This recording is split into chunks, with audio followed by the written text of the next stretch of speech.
అభివృద్ధి లక్ష్యంగా రాష్ట్ర ప్రభుత్వం పనిచేస్తుందని రాష్ట్ర వ్యవసాయ శాఖ మంత్రి కింజరాపు అచ్చెన్నాయుడు స్పష్టం చేశారు. గ్రామాల అభివృద్ధి లక్ష్యంగా రాష్ట్ర ప్రభుత్వం పనిచేస్తుందని రాష్ట్ర వ్యవసాయ శాఖ మంత్రి కింజరాపు అచ్చెన్నాయుడు స్పష్టం చేశారు. టెక్కిలి నియోజకవర్గం నందిగాం మండల పరిధిలోని పలు గ్రామాల్లో ఆదివారం విస్తృతంగా పర్యటించారు. బైక్ ర్యాలీగా గ్రామాల్లోకి వెళ్లి ప్రజలతో మమేకమయ్యారు. ప్రజల సమస్యలను అడిగి తెలుసుకున్నారు. పెంటూరు గ్రామంలో సీసీ రహదారి, పొల్లాడ రోడ్డు, కోటిపల్లి వద్ద రౌతుపురం రహదారి, బంజీరుపేట, సైలాడ, డబ్బాలపాడు, శివరాంపురం వద్ద రోడ్లకు శంకుస్థాపన చేశారు. కోటియా కొండపేట వద్ద బీటీ రహదారికి శ్రీకారం చుట్టారు. మొత్తం 8.85 కోట్ల వ్యయంతో రహదారి అభివృద్ధి పనులకు శంకుస్థాపన చేశారు. ఈ సందర్భంగా మంత్రి మాట్లాడుతూ అభివృద్ధి సంక్షేమం సమాంతరంగా ప్రజలకు అందించాలన్న లక్ష్యంతో ప్రభుత్వం పనిచేస్తుందన్నారు. ప్రజల అవసరాలే ప్రభుత్వానికి మార్గదర్శకాలుగా మారుమూల గ్రామాలకు రాకపోకల సమస్య లేకుండా రహదారులు వేస్తున్నామన్నారు. నియోజకవర్గంలో త్రాగునీటి సమస్య పరిష్కారానికి 600 కోట్లతో ఇంటింటికి స్వచ్ఛమైన తాగునీరు అందించేందుకు కృషి చేస్తామని అన్నారు. భర్త చనిపోయిన వితంతువులకు విడో పింఛన్లు అందిస్తున్నట్లు తెలిపారు. మంత్రి అచ్చెన్నాయుడు పర్యటనతో ఆయా గ్రామాల్లో పండుగ వాతావరణం నెలకొంది. ప్రజలు మంత్రికి బ్రహ్మరథం పట్టారు. ఈ కార్యక్రమంలో పంచాయతీరాజ్ ఇంజనీరింగ్ అధికారి ఎ సూర్యప్రకాష్, డిఈఎం సుధాకర్, ఆర్డబ్ల్యూఎస్ ఇంజనీరింగ్ అధికారి ఎస్ రామకృష్ణ, ఎంపీడీఓ కుమార్ పట్నాయక్, కూటమి నాయకులు, కార్యకర్తలు తదితరులు పాల్గొన్నారు. మందసం మండలంలోని రిజర్వాయర్లో మునిగి ఓ విద్యార్థి మృతి చెందాడు.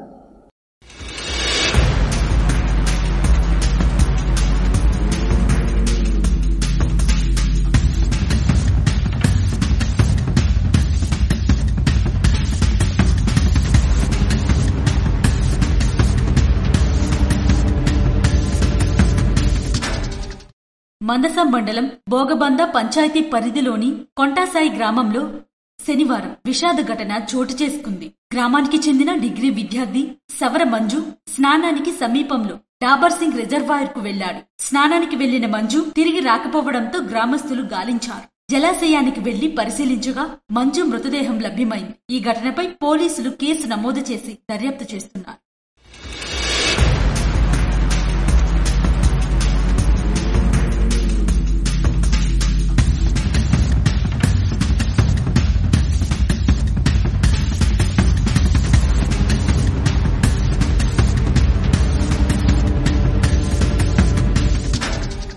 అర్జీలను సత్వరమే పరిష్కరించాలని జిల్లా రెవెన్యూ అధికారి ఎం వెంకటేశ్వరరావు అధికారులను ఆదేశించారు. సోమవారం జిల్లా పరిషత్ సమావేశ మందిరంలో ఏర్పాటు చేసిన ప్రజా ఫిర్యాదుల నమోదు మరియు పరిష్కార వేదికలో ఆయన అర్జీదారుల నుండి అర్జీలను స్వీకరించారు. స్వీకరించిన అర్జీలలో రెవెన్యూ, పంచాయతీరాజ్, డ్వామా, మహిళా శిశు సంక్షేమం, మున్సిపల్ కార్పొరేషన్, జిల్లా పంచాయతీ, ఏపీ ఈపీడీసీఎల్, సర్వే, భూగర్భ గనులు, ఇరిగేషన్ తదితర శాఖల సమస్యలపై 106 అర్జీలు స్వీకరించారు. అర్జీ స్వీకరణలో డిప్యూటీ కలెక్టర్ పద్మావతి, పౌర సరఫరాల శాఖ జిల్లా manager Venugopal, DRDA PD Kiran Kumar, జిల్లా అధికారులు పాల్గొన్నారు. అంతకుముందు ఆయా శాఖల వద్ద పెండింగ్ లో ఉన్న అర్జీలపై సమీక్షించారు. అర్జీలు సత్వరమే పరిష్కరించాలని అధికారులను ఆదేశించారు. శ్రీ సూర్యనారాయణ స్వామివారి ఆలయ అనివెట్టి మండపంలో శివ పంచాయతీల సహిత మహాలింగార్చన నిర్వహించారు. ప్రత్యక్ష దైవం, ఆరోగ్య ప్రదాత శ్రీ సూర్యనారాయణ స్వామివారి అనివెట్టి మండపంలో సోమవారం ఆలయ అర్చకులు మరియు వేద పండితులు శివ పంచాయతీల సహిత మహాలింగార్చన నిర్వహించారు.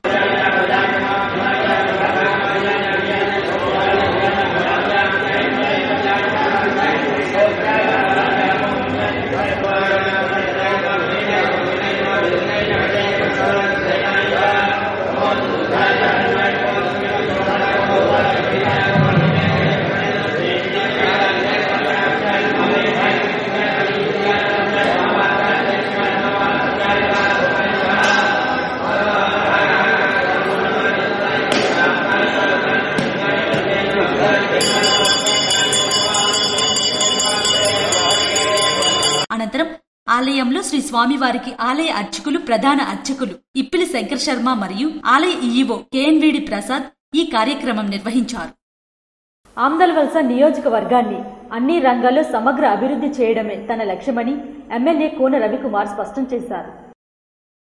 ఆమ్దల్వలస నియోజకవర్గాన్ని అన్ని రంగాల్లో సమగ్ర అభివృద్ధి చేయడమే తన లక్ష్యమని ఎమ్మెల్యే పీయూసీయూ చైర్మన్ కోన రవికుమార్ అన్నారు. ఆదివారం మండలంలోని కొనగవలస గ్రామంలో సుమారు ₹1 కోట్ల నిధులతో నిర్మాణం పూర్తి చేసుకున్న 18 సీసీ రహదారులను ఆయన ప్రారంభించారు. తొలుత గ్రామానికి విచ్చేసిన ఎమ్మెల్యే రవికుమార్కు సర్పంచ్ పార్టీ మండల అధ్యక్షుడు నోక అప్పల సూర్నాయుడు ఘనస్వాగతం పలికి వీధుల్లో ఊరేగింపు నిర్వహించారు. అనంతరం ఎమ్మెల్యే మాట్లాడుతూ రాజకీయాల్లో పదవులు శాశ్వతం కాదన్నారు. కొంతమంది నాయకులు గతంలో ఆమ్దల వలసను అందాల వలసగా తయారు చేస్తామని ప్రగల్భాలు పలికారన్నారు. తాను వారిలా మాటల మనిషిని కాదని చేతల మనిషినని అన్నారు. తాను శాసనసభ్యుడిగా పనిచేసిన ఏడాది కాలంలో 500 కోట్ల నిధులు తీసుకువచ్చి నియోజకవర్గంలో అభివృద్ధి కార్యక్రమాలు చేపట్టినట్లు తెలిపారు. పీఎస్సీ రహదారి నుంచి ముద్దాడుపేట వరకు 13 కోట్ల రూపాయల నిధులు మంజూరు చేసినట్లు పేర్కొన్నారు. తొందరలోనే రహదారి విస్తరణ పనులు చేపట్టినట్లు తెలియజేశారు. ప్రతి గ్రామానికి రహదారి, త్రాగునీరు వంటి మౌలిక సదుపాయాలు కల్పించడమే లక్ష్యంగా ముఖ్యమంత్రి చంద్రబాబు, డిప్యూటీ సీఎం పవన్ కళ్యాణ్, విద్యాశాఖ మంత్రి నారా లోకేష్ పనిచేస్తున్నారని అన్నారు. శ్రీకాకుళం నగరంలో కార్పొరేషన్ ఆస్తులను ప్రైవేటీకరణ చేస్తే ప్రజలు సహించరని సిపిఎం పార్టీ జిల్లా కార్యదర్శి డి గోవిందరావు ప్రభుత్వాన్ని హెచ్చరించారు.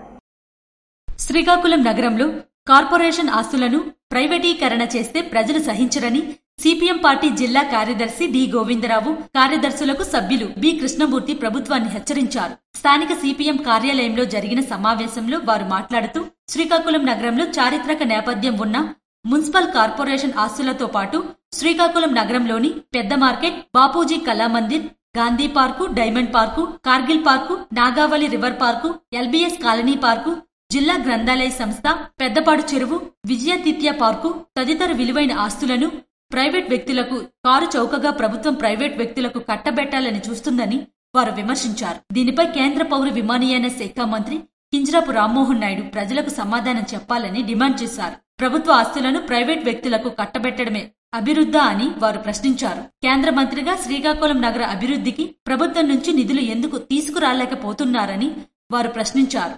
ఇదేనా మీరు చేస్తున్న అభివృద్ధి అని ప్రశ్నించారు. 2024-25 సంవత్సరంలో శ్రీకాకుళం నగర కార్పొరేషన్ కు ప్రజల వద్ద నుండి పన్నుల రూపంలో 28 కోట్ల రూపాయలు ప్రభుత్వం వసూలు చేసిందని, అందులో 15 కోట్ల రూపాయలు వాటి అభివృద్ధికి కేటాయిస్తే సరిపోతుందని, ప్రైవేటీకరణ చేయవలసి అవసరం లేదని వారు అన్నారు. తరతరాలుగా వారసత్వంగా వస్తున్న ప్రభుత్వ ఆస్తులను రాజకీయ అండతో విలువైన ఆస్తులు కాజేయాలని చూస్తున్నారని వారు విమర్శించారు. రాష్ట్ర ప్రభుత్వ ఆధ్వర్యంలో నిర్వహించిన మెగా జాబ్ మేళకు నిరుద్యోగ యువత నుంచి విశేష స్పందన లభించింది. ముఖ్యమంత్రి నారా చంద్రబాబు నాయుడు ఆదేశాల మేరకు రాష్ట్ర నైపుణ్యాభివృద్ధి సంస్థ ఆధ్వర్యంలో ఇచ్చాపురంలోని ఆదిత్య డిగ్రీ కళాశాల ఆవరణలో సోమవారం జాబ్ మేళా నిర్వహించారు. ఈ మేళలో 17 ప్రైవేట్ సంస్థల ప్రతినిధులు పాల్గొని అభ్యర్థులను ఇంటర్వ్యూ చేశారు. మొత్తం 832 మంది ఇంటర్వ్యూలకు హాజరు కాగా వారిలో 281 మంది ఉద్యోగాలకు ఎంపికయ్యారు.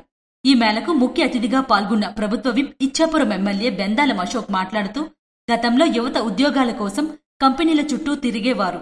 ఇప్పుడు కంపెనీలే మన ఊరు చేరుకుని ఎంపిక ప్రక్రియ నిర్వహిస్తున్నాయని, ఈ అవకాశాన్ని యువత సద్వినియోగం చేసుకోవాలని అన్నారు.